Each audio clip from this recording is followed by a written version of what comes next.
बिस्मिल्लाहिर्रहमानिर्रहीम, अस्सलाम वालेकुम। आज हम लोग चैप्टर नंबर 2 जो कि क्लास 9 फिजिक्स का चैप्टर नंबर 2 है, काइनेमेटिक्स, उसके हम लोग एमसीक्यू तो कर लिए थे, एक्सरसाइज के सवाल देखेंगे। काइनेमेटिक्स के तो question number 2 question number exercise जो सवाल होंगे ना इजी, वो आप खुद देख लीजिएगा, बल्कि मैं कराऊंगा सारे ही, लेकिन मुश्किल होंगे वो उस पर ज़्यादा तवज्जो। 2.2 सवाल है, उसमें वो कहता है different explain translatory motion and give examples of various types. Translatory motion हम लोग बुक में पढ़ा था कि मोशन जो स्ट्रेट लाइन के लॉन्ग होती है उसके कुछ एग्जांपल्स वगैरह बुक में है, अगर कार स्ट्रेट लाइन के लॉन्ग मूव कर रही हो उसका। 2.3 है, 2.3 में वो कहता है कि डिफरेंस करें रेस्ट एंड मोशन के दरमियान। ठीक है, रेस्ट मतलब जिस बॉडी जो है वो रेस्ट पोजीशन में होती है, मोशन जिसमें बॉडी को मूवमेंट शो कर रही होती है। ठीक है, अब रेस्ट एंड पहला है रेस्ट एंड मोशन। ठीक है, रेस्ट में ये होता है body set to be at rest if does not change its position with respect to surroundings, और दूसरा अपना मोशन है बॉडी सेट में motion in motion if it changes position with respect to its surroundings. ठीक है, उसके बाद है circular rotatory motion. Circular motion वो होता है कि जो ऑब्जेक्ट की मूवमेंट होती है, सर्कुलर पाथ में उसको कहते हैं सर्कुलेटरी मोशन। इसी तरह रोटेटरी मोशन वो होता है कि spinning motion of a body होता है अपनी एक्सिस के अलोंग, उसको कहते हैं रोटेटरी मोशन। सही है, उसके बाद जो है डिस्टेंस एंड डिस्प्लेसमेंट। डिस्टेंस होता है length of a path between 2 points, और डिस्प्लेसमेंट है शॉर्टेस्ट डिस्टेंस बिटवीन 2 पॉइंट्स। ठीक है, उसके बाद आगे आता है स्पीड एंड वेलोसिटी। स्पीड होता है distance covered by body in time is called speed. ठीक है, और वेलोसिटी होता है rate of displacement is called velocity. ठीक है, उसके बाद इसको v से रिप्रेजेंट करते हैं। और linear and random motion. Linear motion वो होता है अगर बॉडी जो है स्ट्रेट लाइन के अलॉन्ग मूव कर रही है उसको लीनियर मोशन कहते हैं, और अगर वो रैंडम मोशन वो होता है तो इरेगुलर और डिसऑर्डर्ड मोशन होता है उसको कहते हैं रैंडम मोशन। उसके बाद वो डिफरेंस कहता है स्केलर और वेक्टर। स्केलर वो होती है जिसका मैग्नीट्यूड होता है, ठीक है, और जो मसलन कि mass, length, time, speed, volume, pressure. Vector वो होता है जिसके मैग्नीट्यूड डायरेक्शन दोनों होती हैं, जैसे कि उसमें एग्जांपल्स आती हैं force, displacement, momentum, torque, acceleration. अच्छा, आगे वो कहता है कि 2.4 सवाल है। 2.4 सवाल में कहता है define the term speed, velocity and acceleration. Speed का डेफिनेशन है distance covered body in time is called speed. ठीक है, स्पीड का फॉर्मूला होता है v is equal to s/t। सही है, v is equal to s/t, और इसका यूनिट होता है मीटर पर सेकंड और किलोमीटर पर आवर। ठीक है, उसके अलावा जो इसके क्वांटिटी है स्केलर क्वांटिटी है, उसके बाद वेलोसिटी है, rate of change of displacement is called velocity, और उसको फॉर्मूला होता है v is equal to d/t। इसका फॉर्मूला होता है, इसका भी ये फॉर्मूला मीटर पर सेकंड और किलोमीटर पर आवर। और इसकी जो क्वांटिटी है ये वेक्टर ये स्केलर क्वांटिटी थी स्पीड, और ये वेक्टर क्वांटिटी है। सही है, ये स्केलर क्वांटिटी है और ये वेक्टर क्वांटिटी है। आगे जो है वो कहता है कि कहना मूविंग बॉडी। 2.5 सवाल है। सवाल में कहता है can a moving body moving at a constant speed of acceleration, कि एक बॉडी जो कांस्टेंट स्पीड के साथ मूव कर रही है उसकी एक्सेलरेशन होगी।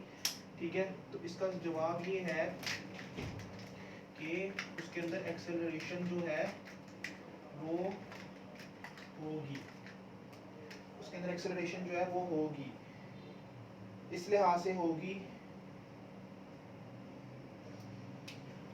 उस बॉडी के अंदर अगर कोई जो बॉडी है जो मूव कर रही होगी उसके अंदर एक्सेलरेशन होगी तो होगी, इसलिए क्योंकि जो बॉडी जो अगर अपनी डायरेक्शन चेंज करेगी ना तो फिर वो एक्सेलरेशन प्रोड्यूस करेगी। ठीक है, मसलन कि एक पार्टिकल है जो कि सर्कल में मूव कर रही है यूनिफॉर्म स्पीड से, उसके अंदर एक्सेलरेशन होगी क्योंकि उसकी डायरेक्शन ऑफ मोशन जो है वो चेंज हो रही है। 2.6 सवाल है। 2.6 सवाल में वो कहता है how do riders in a Ferris wheel processes translatory motion but not rotating motion. Ferris wheel जो होता है झूला टाइप होता है, उसमें वो कहता है कि जो होते हैं राइडर्स होते हैं वो उनके अंदर ट्रांसलेटरी मोशन कैसे होता है। तो फेरिस व्हील जो है वो सर्कुलर पाथ में मूव कर रहा है, रोटेशन के बगैर, रोटेट के बगैर सर्कुलर पाथ में मूव कर रहा है, तो इसलिए जो है जो राइडर होते हैं फेरिस व्हील के अंदर उनकी ट्रांसलेटरी मोशन होता है। ठीक है, उसके बाद 2.7 सवाल है।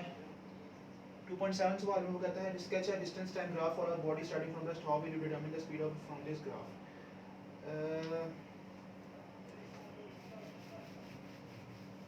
2.7 सवाल है।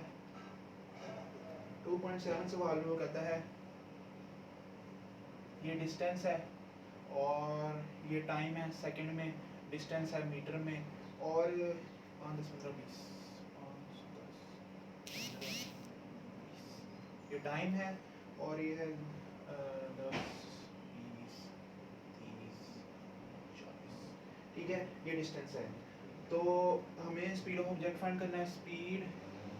Speed of the object is equal to slope of line A B. इस तरह स्लोप बनी हुई है एक, ठीक है,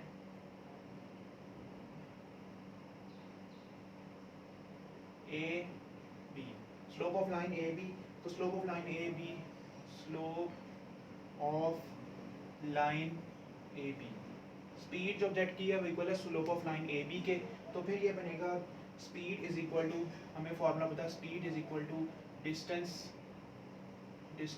होगा डिस्टेंस ई एफ, ई ये 10 से लेकर 40 तक ई एफ है, ठीक है, distance E F over time है C D, time C D, यानी कि 5 से लेकर अपना 15 तक।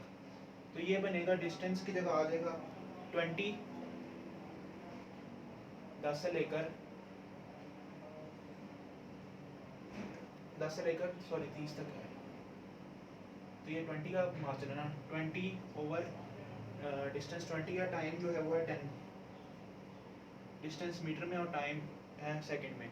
तो ये बनेगा अपना 2 मीटर पर सेकंड, 2 मीटर पर सेकंड, ठीक है। उसके बाद 2.8 सवाल है। 2.8 सवाल में वो कहता है कि what would be the shape of the speed time graph it is moving with variable speed. अगर जो उसके अकॉर्डिंग ये है कि कहता है कि शेप क्या होगी स्पीड टाइम ग्राफ की अगर जो बॉडी है वेरिएबल स्पीड से मूव करेगी। वेरिएबल स्पीड होगी तो स्पीड टाइम ग्राफ क्या होगा। अगर उसकी वेरिएबल स्पीड होगी तो हमने पहले भी पढ़ा था कि वो कहता है सपोज करें आपके ऑब्जेक्ट है उसकी जो स्पीड है वो यूनिफॉर्मली चेंज हो रही है। तो इस केस में जो स्पीड जो है वो कांस्टेंट रेट पे चेंज हो रही है, सही है। तो स्पीड टाइम ग्राफ जो है वो स्ट्रेट लाइन होगी, ठीक है, इस तरह करके स्ट्रेट लाइन होगी स्पीड टाइम ग्राफ।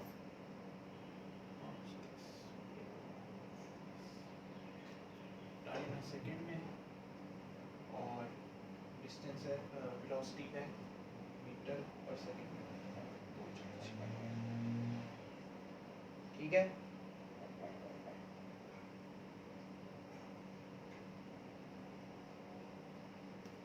तो इस स्लोप जो है वो स्पीड टाइम ग्राफ जो है वो स्ट्रेट लाइन होगा जिस तरह ये रिप्रेजेंट कर रहा है, क्योंकि स्पीड जो है वो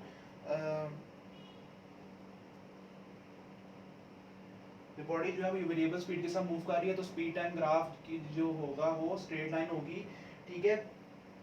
तो ये जो स्लोप है ना ये हमें एक्सेलरेशन का मैग्नीट्यूड बता रही है, ठीक है। एक्सेलरेशन जो है वेक्टर क्वांटिटी है उसकी दो होते हैं, मैग्नीट्यूड भी डायरेक्शन भी, लेकिन ये हमें मैग्नीट्यूड बता रही है जो स्लोप है, ठीक है।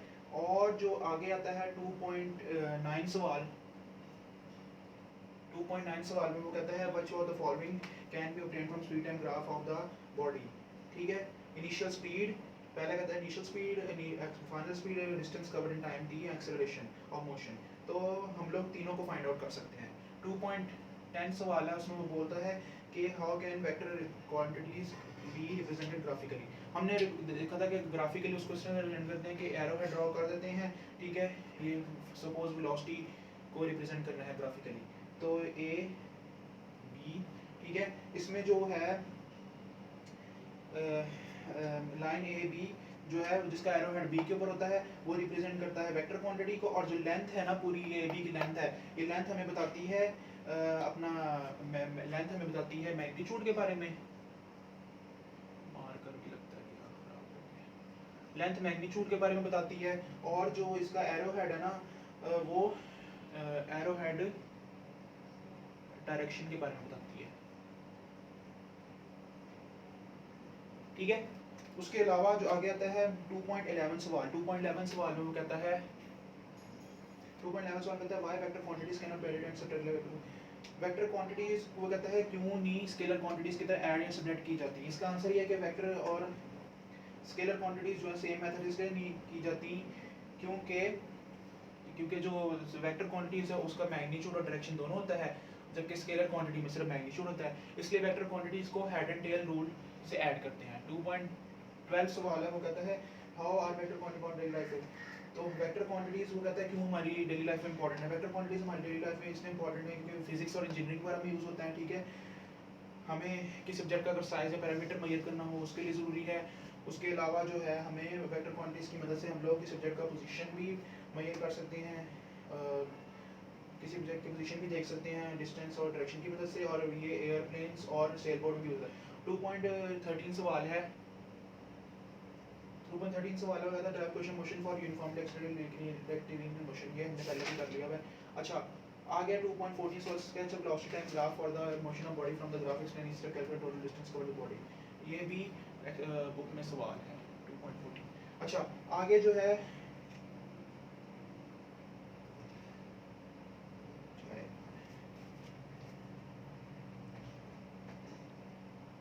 न्यूमेरिकल्स मैं आपको अगली वीडियो में करा दूंगा, वीडियो बहुत लंबी हो जाएगी।